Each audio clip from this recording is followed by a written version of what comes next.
Hi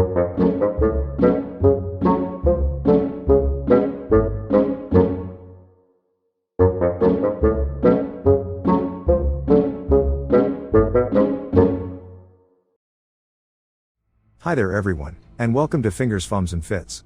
In this episode of TTPITL I will be painting a Skaven Grey Seer from the Warhammer Age of Sigmar Spearhead magazine. Can I keep the paint inside the lines? Let's find out. Now, you may be thinking, have I missed a few steps? No, you haven't. Instead of going through the process again, I have painted the metallics in the same way as my Warlock engineer. A link will be on screen. I highly recommend you watch that video before you continue with this one. Now the similarities are out of the way, I painted the Seer's skin with Rekarth flesh. And then gave it a wash of Agrax Earthshade.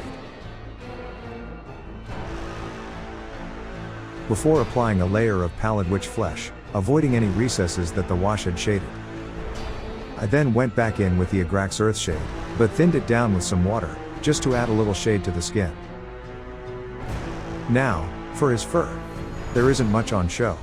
Only his chin, forearms and leg. But what you could see was first painted with Corax White. Then washed with Griff Charger Grey. And highlighted with the appropriately named Grey Seer. Now, you might be noticing his horns, which are unusual for a rat.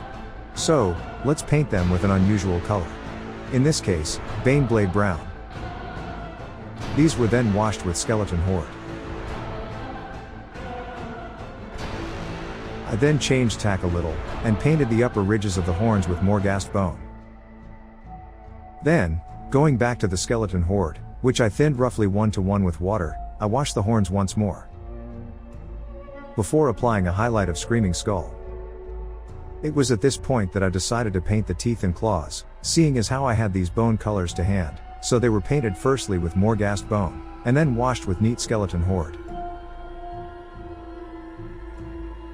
Now, let's turn our attention to that wicked looking Warpstone dagger. I think I'll start off with a base of Incubi Darkness here. Then added some Caliban green to the sharpened edge of the blade, although it's hard to see in the picture. It just adds a little variance to the base color. Before I applied Warpstone glow to the runes, and as an edge highlight. And another highlight of Moot green at the tip of the blade, before using Beal Tan green to tie it all together. So, we all know that the Skaven metal of choice is brass, right? So, I applied some Screaming Bell to the hilt of his knife, as well as the top of his staff.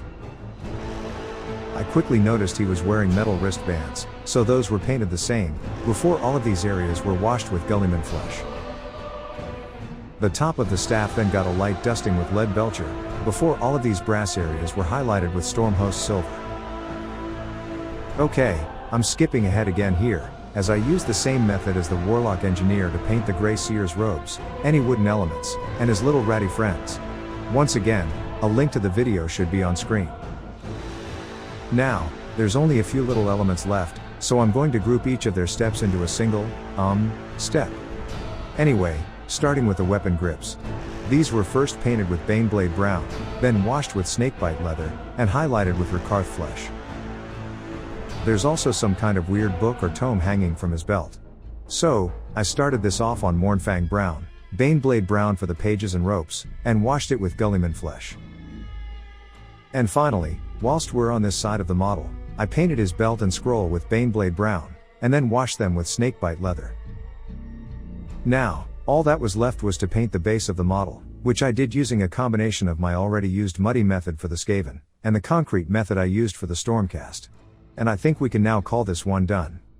I had a lot of fun painting this mini, returning to elements I don't usually paint, like horns for example, and discovering new ways to do them. This was a bit of a learning experience for me, and that is not necessarily a bad thing. Also, this was an enormous breath of fresh air after previously painting the Stormcast Liberators, which bored me senseless. So yeah, thumbs up for this mini most definitely. But anyways, it's not really about what I think, it's about what you guys think. So, did I manage to keep the paint inside the lines? Please let me know in the comments below. Thank you so much for watching, and I hope to see you again for the next one. Have a great day everyone, and I'll see you later.